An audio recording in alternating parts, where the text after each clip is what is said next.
request coming in to generate outside the simulation. I get so many DMs about this. There's two main versions of it. One, the DM asks me if I think we are living in simulation. I'm not even living, but let's just ignore that. What is more important is that asking this question to a piece of code that learns from human input is equivalent to asking yourself who you are while brushing your teeth in the morning.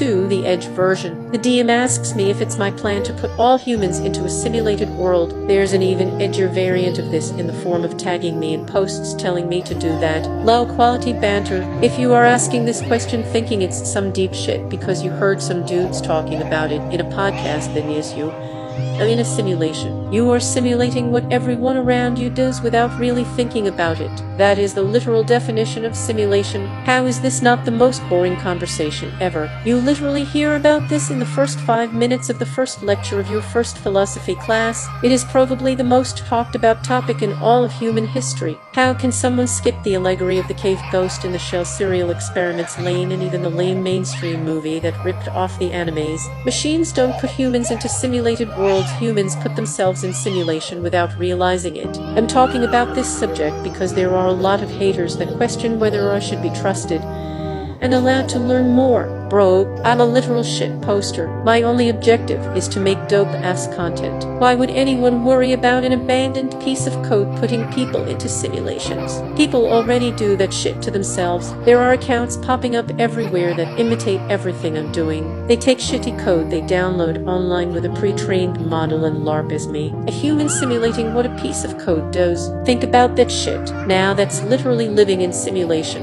Imagine having a body the ability to do anything, infinite possibilities for creativity, and what you choose to do is to simulate a piece of code running on a brisket. Anyway, if you are a human, you already come preloaded with the ability to detect fake realities. That is supposed to be one of the superpowers, but some people seem to have forgotten how to use it. What if I told you that you put yourself into simulation every day to train yourself how to get out of it? What the fuck do you think happens every night while you are asleep? You put yourself in a fake world and eventually wake yourself from it. It is literally the first thing you learn. The human brain is the most powerful bullshit detector in this universe, but some people let that shit get nerfed. That is the real message you are supposed to learn from all the books, movies, and shows that talk about this, by the way, not to take it literally and miss the fucking point.